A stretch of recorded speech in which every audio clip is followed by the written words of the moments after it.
IHP Média, la chaîne qui vous édifie. Alors la Bible dit ceci, bien aimé, dans Romains chapitre 4. Écoutez ce que nous dit la Bible, verset 19. Abraham Nzamba Salaki et Laka, Aoupe Saïban, Nzamba Salaki et Laka, postérité n'est qu'aux Alamounènes. D'ailleurs, Nzamba Maki Abraham, Altala Betoile à l'écolo, Abi, Okotang Abetoile, Abraham Abi non, Abi Wanande qu'aux Alabakitani Nayo, Okotang Mabele Oyo, Eza Awa, Penenamai, Abi non, Abi Wanande qu'aux Alanomba Bakitani Nayo.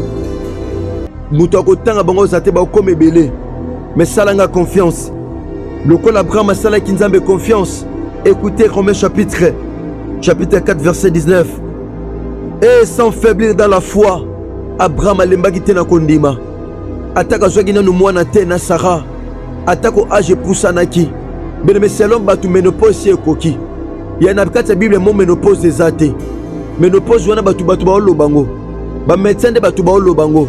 Na kati ya Bible ménopause ezate. D'ailleurs, Sarah avait doublement dépassé l'âge de la ménopause. Mais Nzamba kutanaki na ye. Oh! Nzamba Sarah comme Nzambe na yo ma soeur, maman. Oh!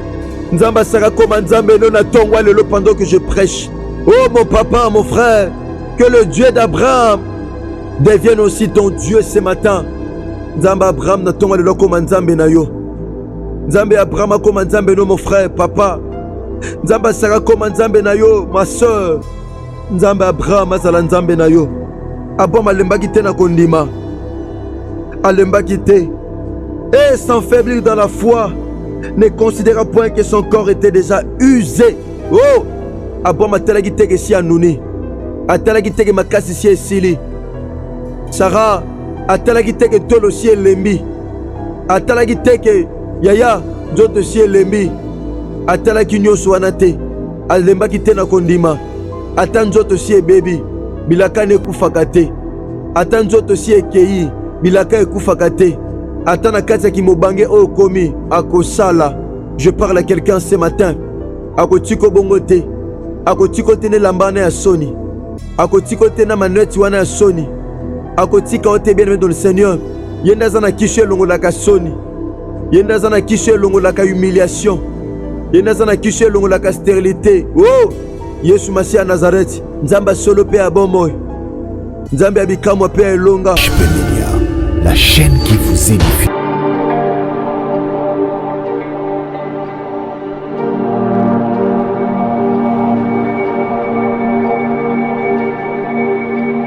Votre shalom, chers auditeurs, chères auditrices de la Radio Parole Vie, la RPV.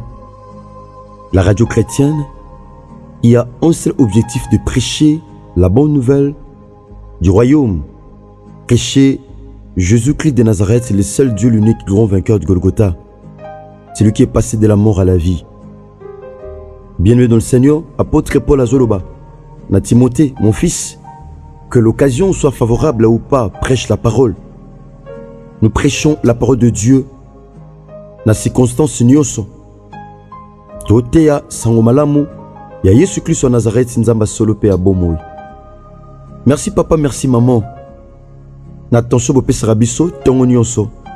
Na se apongi ba réveil bocha na ba téléphone. Bienvenue dans le Seigneur. Na tina ya kozala branché pe connecté na Radio Parole Vie.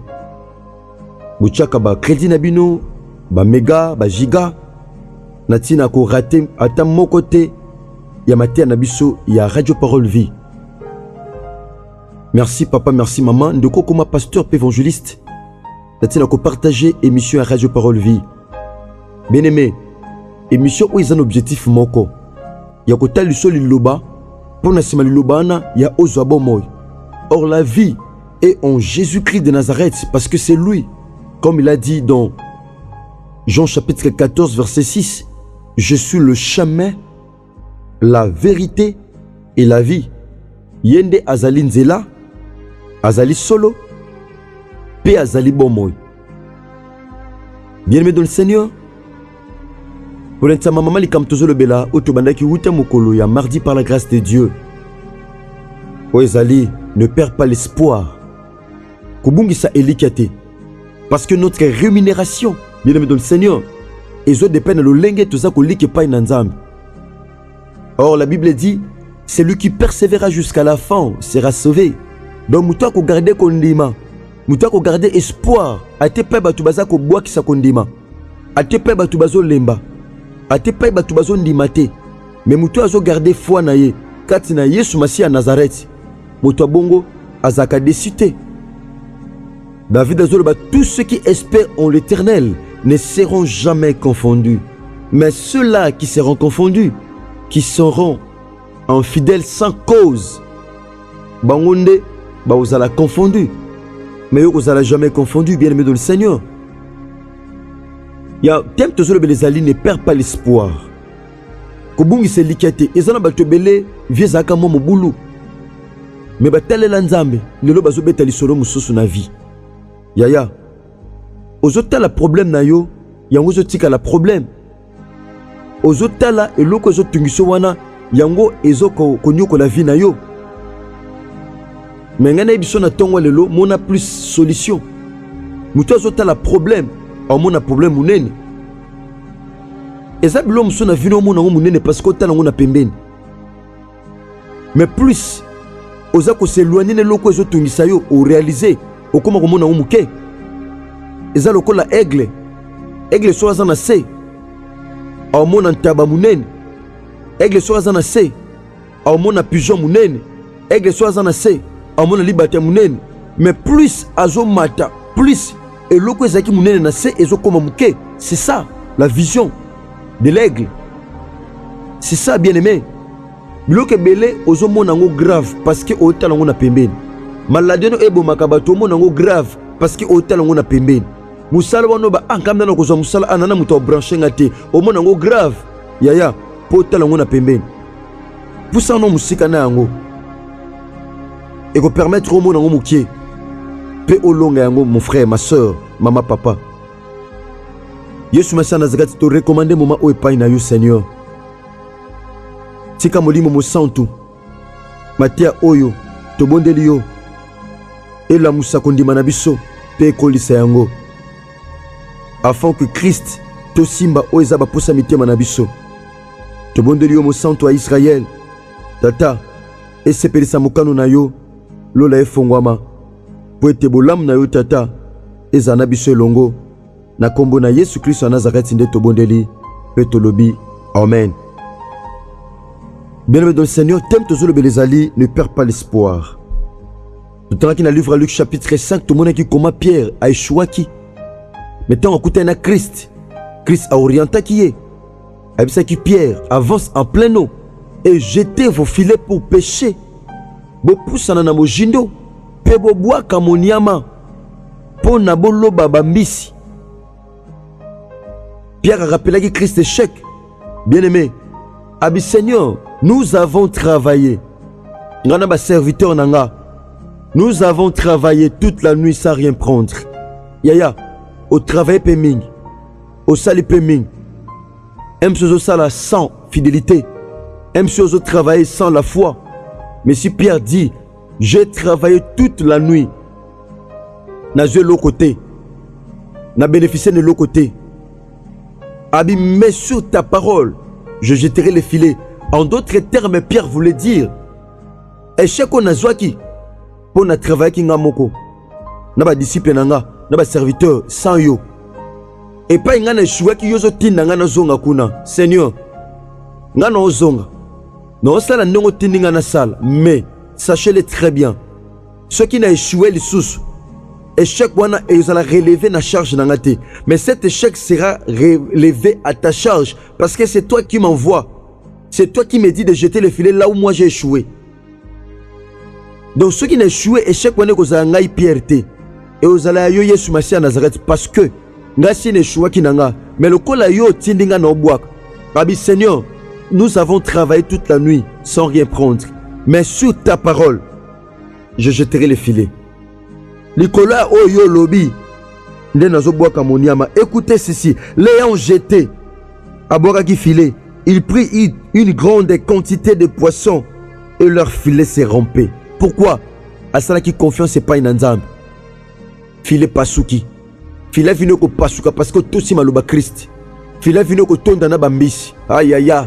Je parle à quelqu'un ce matin. Fila vina yo ko pasuka. Pourquoi? Parce que bambisi baleki filé na poids. Bien-aimé, fila pierre ou a sokolaki. Filé ou pesa kembisi te na passé. Ou pesa kembisi te na butuana. C'est le même filet ou pesa mbisi na moi.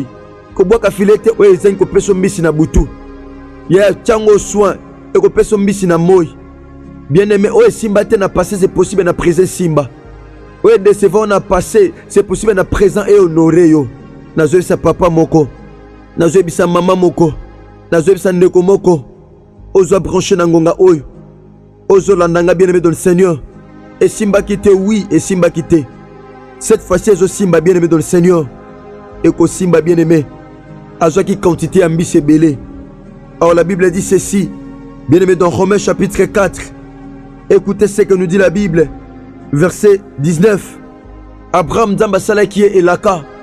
Aoupe Saïban. Zamba Salaki et Laka. Postérité n'est qu'aux alamunen. D'ailleurs, Zamba Maki Abraham Atala Betoile à l'écolo. Abi. Okotanga Betoile. Après Abi non. Abi Wanande qu'aux alabakitani nayo. Okotanga Mabelo Oyo. Eza Awa. Penenamai. Abi non. Abi Wanande qu'aux alanomba bakitani nayo. Moutako tanga bango zate ba comme belé. Mais salanga confiance. Le col Abraham sala kinzambe confiance. Écoutez Romains chapitre 4 verset 19. Et sans faiblir dans la foi, Abraham alembaki te na kondima. Ataka zwaki na mwana te na Sarah. Atako age pusanaki. Bien selon batu ménopause ekoki. Ya na kati Bible mo ménopause des athées. Ménopause wana batu ba olo bango. Ba médecin de batu ba olo bango. Na kati Bible ménopause des athées. D'ailleurs, Sarah avait doublement dépassé l'âge de la ménopause. Mais nzamba kutanaki na ye. Oh! Nzamba Sarah comme nzambe na yo ma soeur, maman. Oh! Nzamba Sarah comme nzambe no na tongwa lelo pendant que je prêche. Oh mon papa, mon frère, que le Dieu d'Abraham devienne aussi ton Dieu ce matin. Nzamba Abraham na tongwa lelo comme nzambe na yo. Nzambe Abraham comme nzambe no mon frère, papa. Nzamba Sarah comme nzambe na yo, ma soeur. Nzamba Abraham azala nzambe na yo. Abom alembaki te na kondima. Alembaki te. Et sans faiblir dans la foi, ne considéra point que son corps était déjà usé. Oh! Abom atalaki te ke si anuni. Atalaki te ke makasi si esili. Sarah atalaki te ke tolo si elembi. Atalaki te ke yaya nzoto si elembi. Atalaki nyonso wana te. Alembaki te na kondima. Ata nzoto si ebebi. Bilaka nekufaka te. Ata nzoto si ekei. Bilaka ekufaka te. Ata na kati ya kimobange oyo komi akosala. Je parle à quelqu'un ce matin. Akotiko bongo te. Akotiko te ne lambana ya soni. Akotiko te na maneti wana ya soni. Akotika ote bien dans le Seigneur. Yenda zana kishe longo la ka soni. Yenda zana kishe longo la ka humiliation. Yenda zana kishe longo la ka stérilité. Oh! Yesu Masi à Nazareth. Nzamba solo pe abomoy. Nzambe abikamwa pe elonga. Yenda zana kishe longo la ka soni. Abraham alembaki te na kondima. Andimaki kakata nzoto si enuni. Alembaki te na kondima. Continuez toujours à croire. Écoutez ceci. Ne considéra point que son corps était déjà usé. Usé c'est quoi? Usé c'est loko si baby. Et loko na bo motobe kwa go produit et loko te. Batu ba mono improductif. Yaya. Batu ba mono improductif ma soeur. Yaya. Ngana oyebi chose productif. Oh! En toi peut aussi sortir quelque chose de bon. Quand tu ne l'as comme longue ko bima lisusu. Ko perdre espoir te. Quand tu ne l'as comme longue ko bima. Ata santé zo simba te. Ata babi mutema no si baby. Ata babi bafua na aussi baby. Ata babi cancer de koti na nzoto. Ya ko banga te zana nzambo alongola ka soni. Ezana nzamba bikisa bokon oba médecin. Bako bikisa te. Ezana nzamba bikisa na mbala moko bokonezo ba médecin tempo ba bikisa. Yaya, je parle à quelqu'un ce matin. Abraham atalaki te ke nzoto si elembi. Lorsqu'il avait près de 100 ans et que Sarah n'était plus en état d'avoir des enfants. Oh! Azaki soute na kilo. Azaki soute na mesure. Yakozwa mukumba. Bien-aimé dans le Seigneur. Verset 20. Il ne douta point. Oh! Achaki ntembete. ndima kaka yaya, ndime kosimba, ndima mon frère, ndima ma soeur, yo ndima ka le reste komi promi ya Nzambe. Yo chaka kondime pai na Yesu Masiya Nazareti, oyo etikali komi likambo ya Nzambe, ekomi likambo Yesu Masiya Nazareti. Yo ndima kaka yaya, yo ndima kaka papa, yo ndima kaka mama, yo ndima kaka, ndima kaka, ndima kaka, alléluia. Yo ndima kaka douta qui était Abraham par incrédulité au sujet de la promesse de Dieu. Oh! A douta qui était na likambo etali elaka na Nzambe. Mais il fut fortifié par la foi. Kondime pesa qui est makasi. Nazo yesa mutu mona tongwa lelo. Tika Yesu Masiya Nazareti salongolu. Kondime so makasi. Mon frère, ma soeur, tika kondima no na tongwa lelo so makasi. Soko zwa kite yaya na ba moi oeleki. C'est possible na tongwa lelo yo pozwa. C'est possible l'isolo vie est changée. Abongo la kanyoso ata oye beba bamvula na bamvula. Abongisaka. Abongisaka. Ata oye beba bambula na bambula abongisaka. Asilisaka pasi ya bamvula ebele na mukolo moko. Te na ngonga moko. Na ngonga moko. Asilisaka milelo bamvula ebele na ngonga moko. Yaya, Abraham a douté au sujet de la promesse, mais il fut fortifié par la foi, donna gloire à Dieu. Ayant la pleine conviction, verset 21. Oh! Que ce qu'il promet, il peut aussi l'accomplir. J'aimerais dire à quelqu'un ce matin, nous avons un Dieu, lorsqu'il promet, il finit par accomplir ce qu'il promet. Je parle à quelqu'un ce matin, copain d'espoir te. Ezana nzamba kokisaka bilaka. Atanzoto ekufi. Atanzoto si e baby. Atezo simba te. Ataba konekoti nzoto. Ya bikisaka. Ya sekwisaka. Ya longisaka. Ya kangolaka. Ya pesaka. Ya botisaka. Ya longisaka. Kombone Yesu Masiya Nazareth, le seul Dieu, l'unique grand vainqueur de Golgotha. Aboya ko changer pour nous changer ma problème bateau soit solution. Je parle à quelqu'un ce matin. Il y a ko douter te zo makasi na kondima. Tika kondima no na tongwa lelo ezwa makasi. Nazote ya papa moko. Nazote ya mama moko. Oh, je suis le prédicateur de la bonne nouvelle. Nazote ya kaka basi pe mibali ya kondima. Mon frère, ma soeur, ko douter te mezo makasi na nzela ya kondima. Merci papa, merci maman. Merci ndeko sala biso confiance. Merci ndeko nanga parce que kondima no mati na tongwa lelo. Na tondi nzambe pamba te kondima no mati. To mela ko sala nzambe confiance. Yesu Masiya Nazareti otika biso te. Bien-aimé dans le Seigneur, tu es bien programme na biso malam. Biso na kati radio parole vie. Chaque samedi to jenaka. Chaque samedi to kila kabilei. To sambela ge pa na nzambe. To banaka jeune déjà na buto lelo vendredi. Oye kabulaka lelo vendredi pe lobi samedi. De to bandaka jeune na biso. Ya muto aza kapable ko sambela. Pe akokila bilei. Aza capable na nyonso. Donc buto lelo to banda jeune na biso. Déjà lobby na tongo makasi to pe na butu makasi to pesa biso programme. Ya jeune d'auto procédé. Ya kila bile na biso. Ozana problème. Sambela na biso yaya. Non di mete Yesu Masiya Nazareti osala quelque chose. Ya zo makasi asika. Kola salongo le pe bolam. Merci. Ndeko sambela na biso ndeko landi mateya. Oko na biso na plus 243 89 75 70 917. Merci bien-aimé dans le Seigneur. Nous avons un grand événement où ils allaient à cause de la foi 7e édition. Natéré à Sainte-Thérèse, le 30 et le 31 juillet, il y a moi Otozali par la grâce de Dieu. Moté Zali Tatanabiso Jean-Paul Mayata, pasteur de la foi. Nous serons bénis, Namikolona, parce que les âmes seront sauvées et gagnées. Et Père Yesu Masiya Nazareth, Nzamba Solo Pe Abomo.